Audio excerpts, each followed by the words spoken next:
Hi everyone, it's me, Gabby, and today, as it's Sunday, it's going to be another coffee and crime.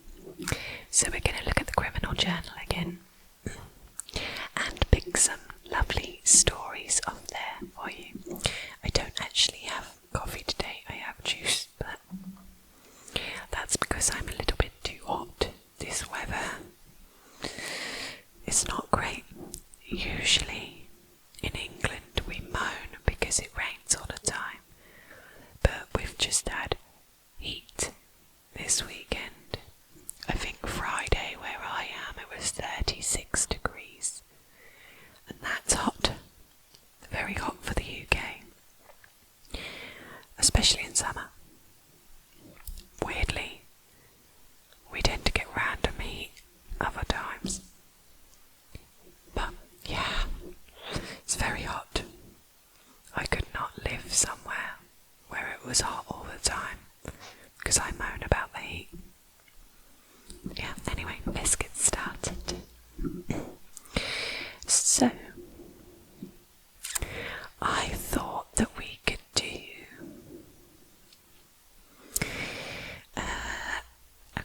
one about a girl called Angela Samota. And she was a 20-year-old college student who was murdered by Donald Bess, who stabbed her 18 times. Angela Samota, who was known as Angie, was 20 years old when she was murdered in 1984 by Donald Andrew Bess. She was a junior at Southern Methodist University in Dallas, Texas, studying computer science and electrical engineering. At the time, her body was found inside her off-campus apartment. On the night of October 11th, 1984, Samota called Buchanan, then 23, who she met at Andrew's restaurant on McKinley Avenue, and asked if he wanted to hang out with her and her friend Anita Gadala. According to the Dallas News, Samota also invited her boyfriend Ben McCall, but because he worked in construction and had to report to work the following morning, he stayed at home. Buchanan said yes, and the trio went to Lakewood's Broadwalk Beach Club before heading to Shannon Wine's Nostromo restaurant. They then got into a club upstairs called the Rio Room, where they danced and had a few drinks. David Skelton, a Rio Room employee, testified that Samota did not appear to be intoxicated when she and her friends left the club around 1 a.m. Samota dropped Russell Buchanan off at his apartment on Matilda Street. Anita Gadala was supposed to spend the night with her, but she changed her mind because Samota had plans to attend a football game early that morning. Therefore, Samota drove Gadala to her door. She then stopped by her boyfriend's house to say goodnight. They spoke briefly before she returned to her apartment on Amesbury Drive at around 1:45 a.m. She called McCall on the telephone. When he answered, the first words she uttered were, "Talk to me." From there, their conversation was odd, and she appeared to be nervous about something. Samota began to ramble until McCall interjected when he heard a noise in the background. She told him that she let a man into her apartment to use the telephone and the bathroom. According to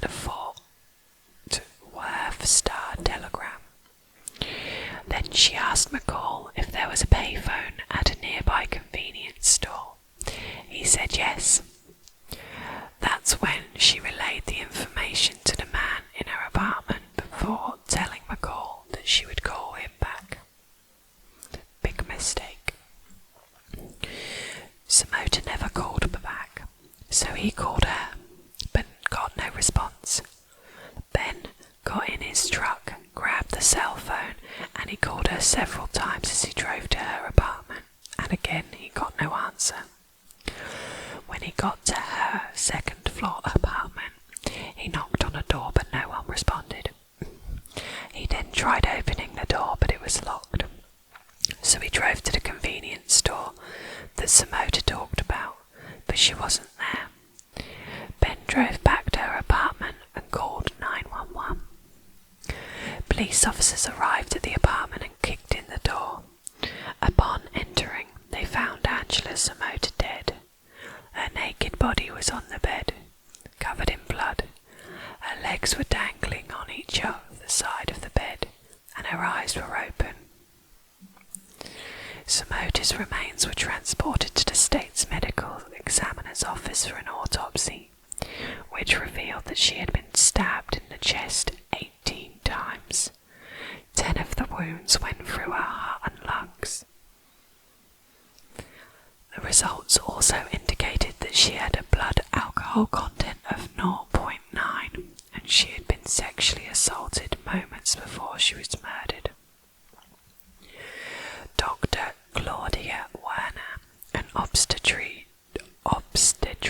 gynecologist, explained that there was a lack of bruising and trauma found on Samota's body as being consistent with that of a woman who submitted a sexual assault under threat or force. After blood and semen were collected from Angela's body, experts were able to determine the killer's blood type. Ben McCall and one of Samota's ex-boyfriends from her hometown were initial suspects in the case, but when their blood type did not match, they were excluded. However, Russell Buchanan's blood type was a match, and because of that he was kept under 24-hour surveillance for 6 months. During that time, law enforcement officers would watch his every move and often pick him up from his job and his home for questioning by the police station. Officers were so certain that he was Angela's killer that they even tried everything in their power to get him to confess. During one interview, Buchanan stated that the detectives held up graphic crime scene photos of Angela's body and said, "She dropped you off. You were mad because you wanted to go and have sex with her. You went to her apartment. She let you in. You had sex with her. She started to scream. You stabbed her, and you stabbed her, and stabbed her, and stabbed her 18 times."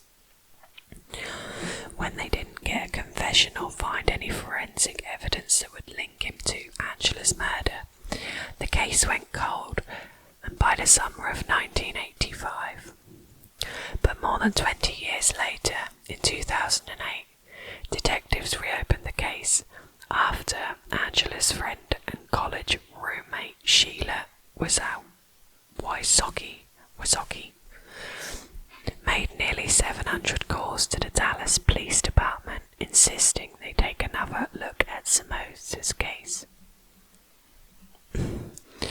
She told BBC News in 2018 that the most heartbreaking part of making all those calls was that they said not one other person in 20 years has called. Think about that. Not one person. How can someone die such a violent death and no one call and want to know why or who? It still makes me cry. Authorities used DNA technology that wasn't available in 1984, and it traced to a man named Donald Andrew Bess, who was 59 years old.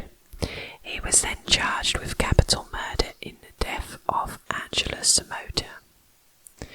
At the time Bess was charged with the crime, he was already serving life at Huntsville Prison in Texas, other 3 unrelated sexual assault cases that transpired in 1985. According to Fox News, Bess was a convicted rapist who had been released on parole for 7 months before Samota was killed. That's still bad. He believes that when Angela's boyfriend knocked on her apartment door, the killer was still inside. When she heard a knock, she attempted to get up or call out. He believes that that was this action that caused her assailant to stab her repeatedly in the chest. Apparently they think that he cleaned up the crime scene before fleeing. In June 2010, a jury deliberated for less than an hour before finding Donald Bess guilty of sexual assault and murder of Angela. He was sentenced to death. He filed an appeal, but the Court of Texas Criminal Appeals rejected it in 2016, and he will remain on death row. Yeah, that's not very nice. I don't understand what makes these people tick, how they do. She was so tonight I'm gonna have just 2. So I'll just do 2 tonight, and this one here that I'm doing is a cold case. But it's something that I think has just recently come back up again. Because on the Criminal Journal's website, this is at number 1, so I think that this is something that they want to find. But it's about a lady called Destiny Weaver, who's 25-year-old youth counsellor, and her body was found in her vehicle. She was murdered in 2017. She was an entrepreneur and had a summer youth counsellor at the time her body was found in her vehicle at a park in Kansas City. Shortly after 8 p.m. on the 3rd of June 2017. See, it says on here on June the 3rd, 2017. I don't ever get why they put the month in front of the date, because it's the 3rd of June, not June. Yeah, anyway. 2 women, Molly Parker and Benora Jackson, were walking around Tower Park near 75th and Holmes when they noticed a woman slumped over her car in a Kia Soul, with her eyes open and dried blood on her clothing. The women said that they recognised the woman from the previous afternoon. She was parked in the same spot and she was smoking a cigarette, but this time Molly Parker, who discovered the body, said, "I saw her, the woman slumped over in the middle part of her seat on the driver's side." She then said, "I walked by and said, 'Let me back up and look at her again, because she looks strange. Her mouth was open. I back up and saw she wasn't breathing.' That's when Jackson called 911. I can't remember nothing like this happening in the park because I've been coming here for years," she said. When emergency first responders arrived, they pronounced Destiny Weaver dead at the scene. An autopsy revealed that she had been shot to death in the day before her body was found. Her mother, Diane Cody, told KSHB in 2017 that her daughter did not have any known enemies. She said, "I feel like whoever did this probably was someone close to her. Why I say that is because my daughter was very particular with who she was around, who she hung out with, and who she built a relationship with. We want justice "We want to know who did it, why you did it, why did you take my daughter, who had so much going for herself?" So off the back of this, if she was in a park, smoking a cigarette in her car, she was probably waiting for somebody. Because all it says here is that she was an owner of a Funked OWTs and Wigs split hair designs. She had also attended college at Langston University in Langston, Oklahoma for 3 years. She studied forensic science and maintained a 4.0 GPA. Relatives asserted they are not giving up on trying to find out who killed Destiny. Her mum said, "I loved my daughter very deeply, and nothing will be able to fill that void. I just really ask the community to please help." And then it says anyone with information regarding the unsolved murder should contact Kansas City Police Department. What I don't get though is, like, most people, if they're going for a walk or something, they'll just walk on their own to the park. They won't drive to the park on their own and just sit in their car. So my opinion is she was definitely trying. She was definitely meeting someone. Maybe it was like a blind date off a dating website. Or, I don't know, but she would have known that person that was getting into their car. Or she was going to meet this person that obviously got into her car. It's just very strange how they've not found any DNA evidence. Judging by this, they haven't got anything, they've got no leads to go on. I know round here we get a lot of, CCTV in our parks. Sorry, just got bitten by something. So, and they can track and trace phone calls and things, so that one's really strange.